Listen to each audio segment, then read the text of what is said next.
Kevin's a great player.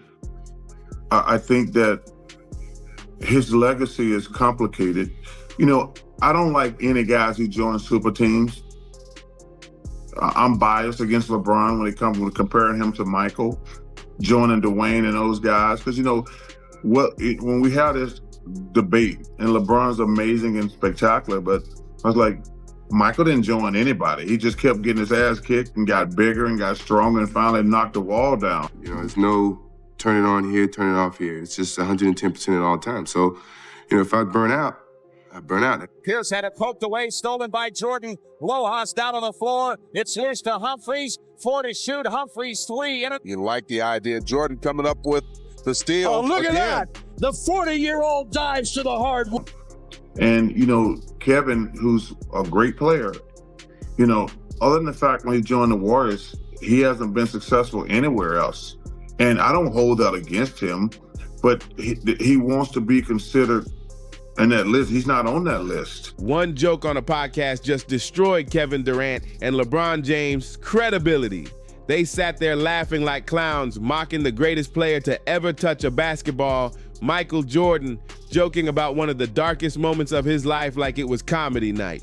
The basketball world heard it, and Charles Barkley made sure they faced the heat.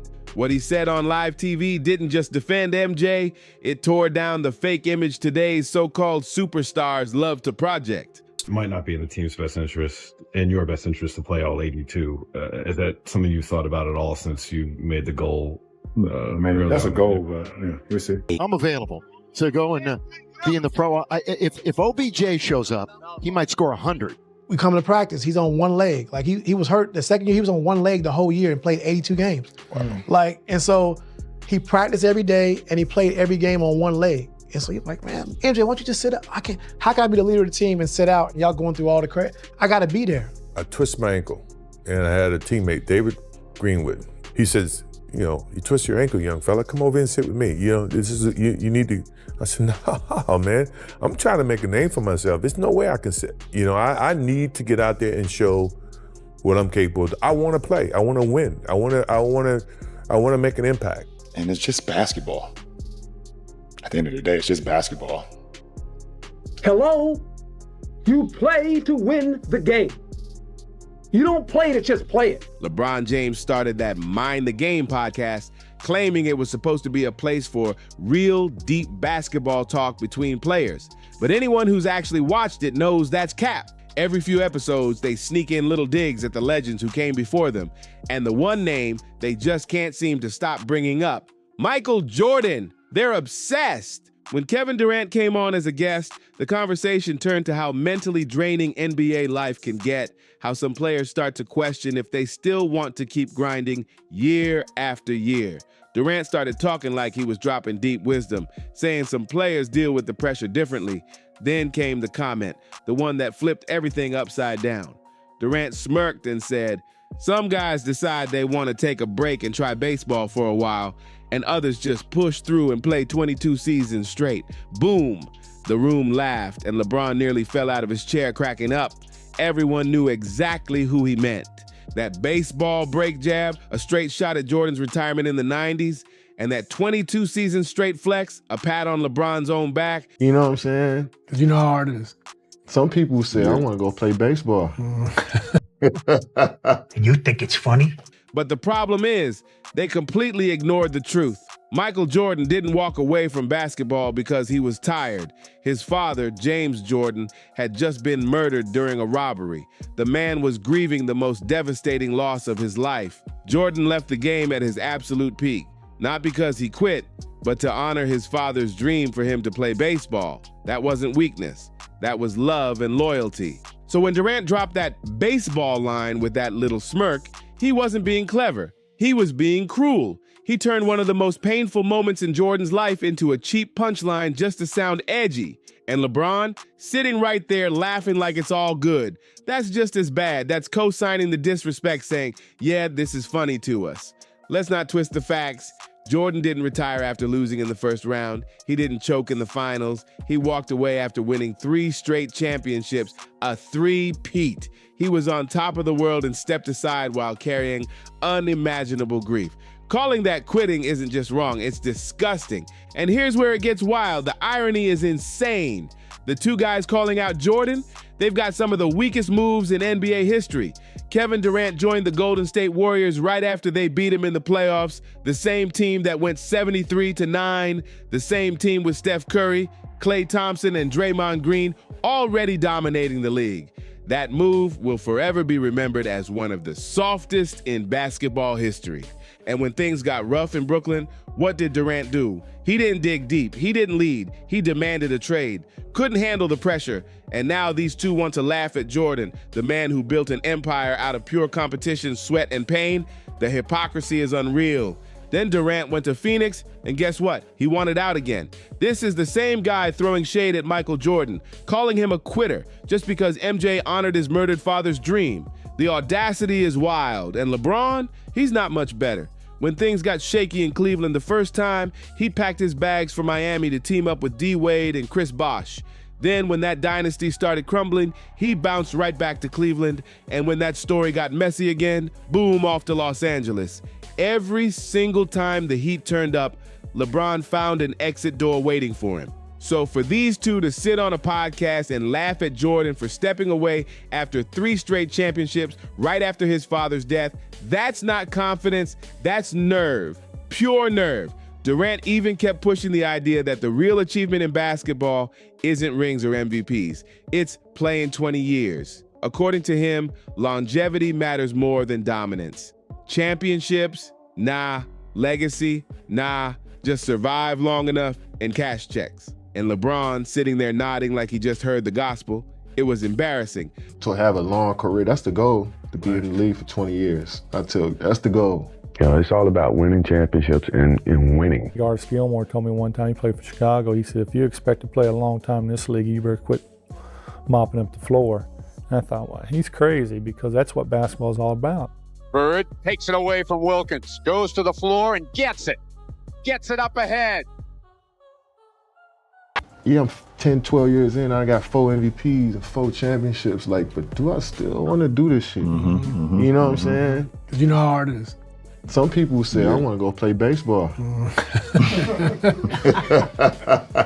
Right? Yeah. And then I want to come back. Or some people say, I'm going to go 22 straight. This rest stuff just drives me crazy. You're playing basketball for a living, okay? I understand if you're working in a coal mine, that you may need a rest day after it. You're playing basketball. But you have to really play hard. Does that hurt you physically? No, because when I play hard all the time. You know, there's no turn it on here, turn it off here. It's just 110% at all times. But this right here is where their whole argument collapses. Michael Jordan never cared about lasting. He cared about lasting impact. He wasn't chasing years, he was chasing greatness. Every single season, MJ stepped on that court to be the best version of himself, to dominate on both ends of the floor, to win, not coast. He didn't care if that burned him out. Jordan even said it himself.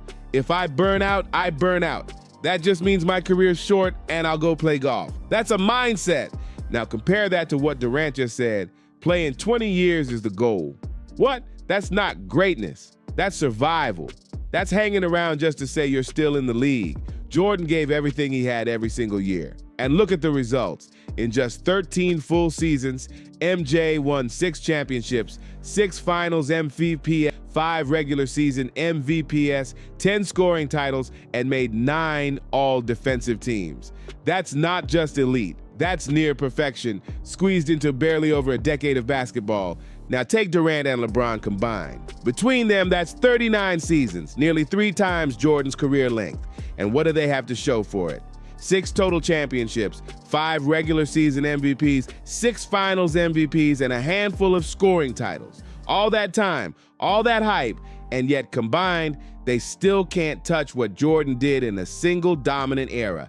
Think about that. Almost 4 decades of basketball between them, and they've accomplished less than Jordan did in 10 years. That math doesn't lie. Charles Barkley saw all this nonsense building up and finally said, "Enough!" When someone asked him live on TV about Kevin Durant's legacy, Barkley didn't hold back.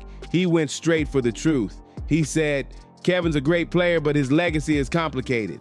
And then he broke it all down. Barkley made it crystal clear. He doesn't respect players who jump ship to form super teams. He respects the ones who grind through the struggle, lead their teams, and earn those rings. Barkley didn't hold back. He straight up called out LeBron for teaming up with D. Wade and Bosh in Miami.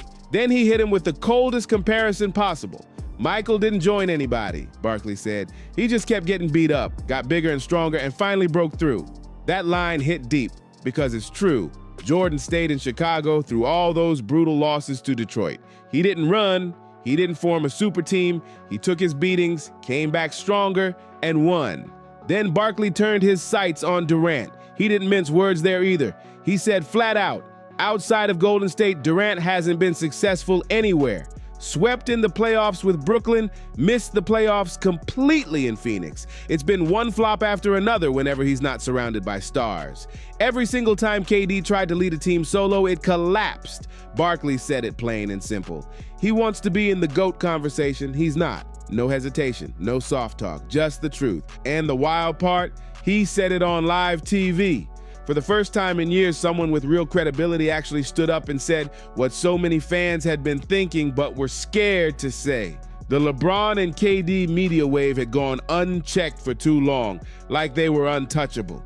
Barkley shattered that illusion in seconds. But Barkley wasn't just defending Michael Jordan, he was defending the soul of basketball. There's a pattern creeping through the NBA today, a dangerous one. Modern stars are trying to rewrite history. They want to make it seem like the legends before them were overrated, like the 90s were easy mode. And who's been leading that charge? LeBron himself.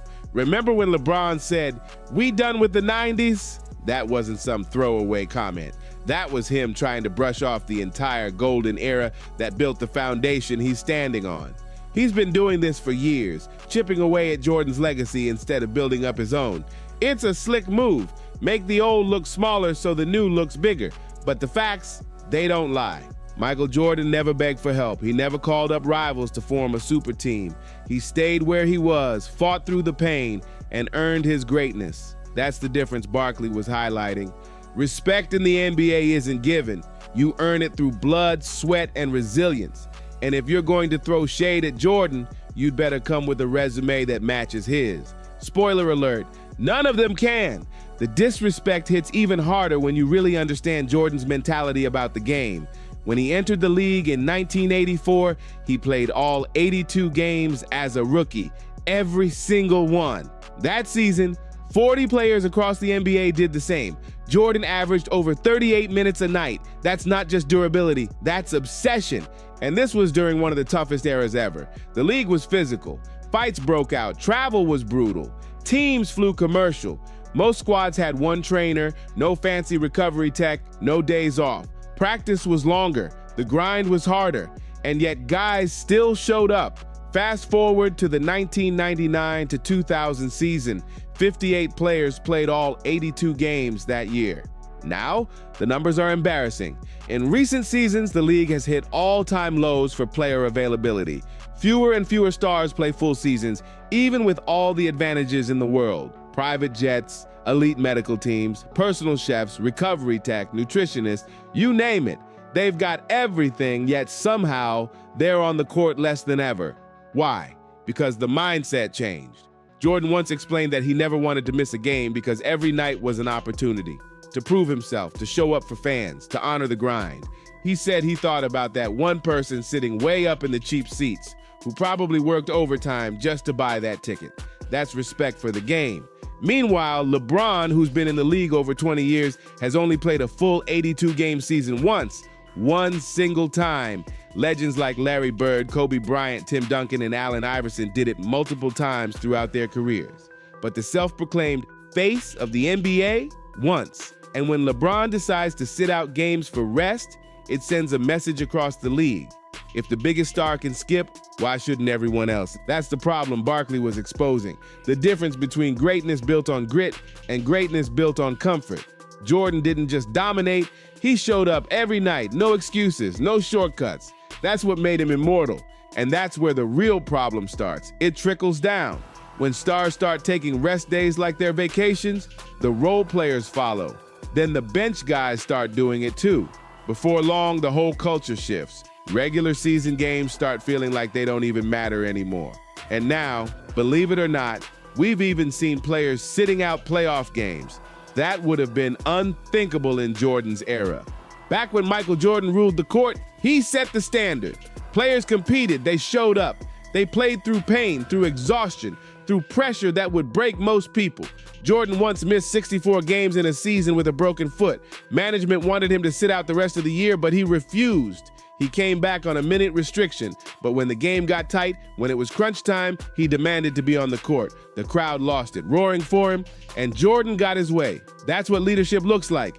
That's what the face of basketball is supposed to be, someone who shows up when it counts. But the sad truth, in this modern podcast era, tearing down legends has become trendy. It's not just acceptable, it's encouraged. Now you've got players like Jeff Teague, Tracy McGrady, Dwayne Wade, Gilbert Arenas, and now even Durant and LeBron, all taking little shots at Jordan and Kobe. You play basketball 2.5 hours a day, 3 hours a day, right? That's your job. That's what you get paid to do as an NBA player. What are you doing the other 21 hours? I mean, to me, that's when you should be preparing for your next day of work. Kobe didn't want to disappoint his fans, especially the ones in the 300 sections that saved up to watch him play. I remember asking him why he couldn't just sit a game out because he was hurting. He said, "What about the fans that saved up to watch me play just once?"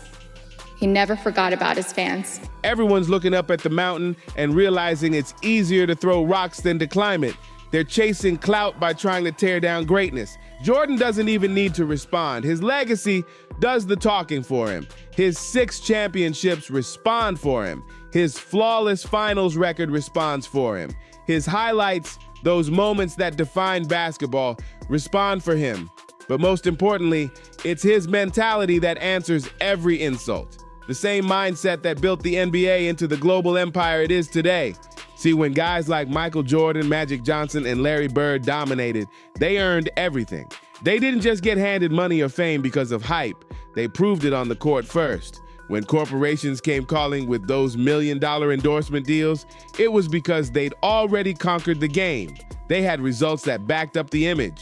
But today, players are getting max contracts and shoe deals before they've even played an NBA game. They're being rewarded for potential, not performance. And that's where the entitlement starts. When everything comes easy, that hunger fades. You stop grinding like you used to. You don't value the game the same way. When Jordan came into the league, his rookie deal was peanuts compared to what rookies make now. He had to earn every bit of respect, every sponsorship, every single dollar. That's what fueled him. That hunger, that obsession to prove himself. And that's what's missing in today's players. So when Durant says the goal is just playing 20 years, he's basically admitting the truth. His generation's focus isn't dominance, it's endurance. Jordan never wanted to just stick around. He wanted to own the game. He wanted to dominate so hard that his name would echo forever. And guess what? He did exactly that in just 13 full seasons. Meanwhile, LeBron and Durant together have almost 40 seasons under their belts, and they're still chasing Jordan's shadow. That's the difference. And here's the twist nobody saw coming. NBC recently brought Michael Jordan back into the NBA fold. Think about that. Over 20 years after retiring, he still holds more influence and power than LeBron James, or even Adam Silver, the commissioner himself. When Jordan speaks, people listen. If he says players should compete, should respect the fans, should show up for games, that message moves culture. That's power you can't fake. That's Jordan's real response to all the shade from Durant and LeBron, not some rant on a podcast, not a social media post. It's his continued relevance. His name still shakes the room. His voice still carries weight. His image still inspires. When the NBA realizes it's got a culture problem, they don't call LeBron. They call Michael Jordan. Durant and LeBron can laugh on their podcast all they want. They can brush off rings, mock the triangle offense, and pretend championships don't matter. But deep down, they know the truth. Because no matter what they do, everything still circles back to Jordan. Every debate still ends with his name. Every GOAT list still has him sitting comfortably at number 1. And no amount of longevity, stats, or podcast clips will ever change that. All right, Laker Nerd asks, why is the triangle offense less utilized in today's game? To try to run the triangle offense right now, it'd be very challenging just because how the game is played and also how defense is covering. 10 to shoot. Jake going right to the rack. No defensive communication. Why is ring culture so much more prevalent in the NBA than in other sports? Yeah, it's funny. Yeah, I don't know. I don't know why it's discussed so much in our sport and why it's the A-all, B-all of everything. What you just said is one of the most insanely idiotic things I have ever heard. What do you think of when you hear the term load management thrown around? It shouldn't be needed, first and foremost. You know, I never wanted to miss a game because it was an opportunity to prove. It was something that I felt like, you know, the fans are there to watch me play. I want to impress that guy. Like you mentioned a little bit about today's game, because we had Club on here and he talked about load management. He said, I don't know what the hell that is. Where is it going? And that's number one. And number two, how do we get it back? Even for me, I love the NBA game, but then I turn on to a game, right? And then the stars are not playing because of load management. It's hurting the game. Charles Barkley understood it perfectly when he said what he said. He wasn't just protecting Jordan's image, he was defending the spirit of basketball itself. Because what LeBron and KD are doing right now, chipping away at the past to make themselves look greater, it's dangerous. They're creating the same toxic cycle that's going to come back around and hit them one day. One day, they'll retire. And that same culture of disrespect they helped build, it'll come for them. The next generation of players, kids who never even watched LeBron or KD play, will start calling them overrated, saying their competition was weak, their stats inflated, their dominance exaggerated. And that's the cruel irony, because when you spend your career tearing down the legends, you make it easy for the next wave to tear you down too. And when that day comes, people will clown them the same way. They'll say the competition was weak, they'll laugh at their finals losses, they'll mock every failure. It's the same toxic loop they started, and they won't be able to stop it. That's why Charles Barkley's words hit so hard, because he wasn't just speaking for Jordan, he was speaking for the truth. You don't get to rewrite NBA history just because the real story doesn't make you look good. You don't get to trash the 90s when that very era built the foundation of everything you're cashing checks from today. Every sponsorship, every sneaker deal, every viral highlight, it all traces back to the groundwork laid by Jordan, Bird, Magic, and the legends who came before. Whether LeBron and KD want to admit it or not, the same era they're mocking will one day become them. And when the next wave of players starts tearing down their accomplishments, they'll finally understand what real disrespect feels like. Because once the culture turns on you, no podcast joke, no highlight reel, no PR team can save your legacy. LeBron's recent behavior shows that this shift is already happening. Starting a podcast isn't about honoring the game, it's about controlling the narrative. Declaring himself the GOAT in interviews, constantly defending his reputation, always finding someone else to blame.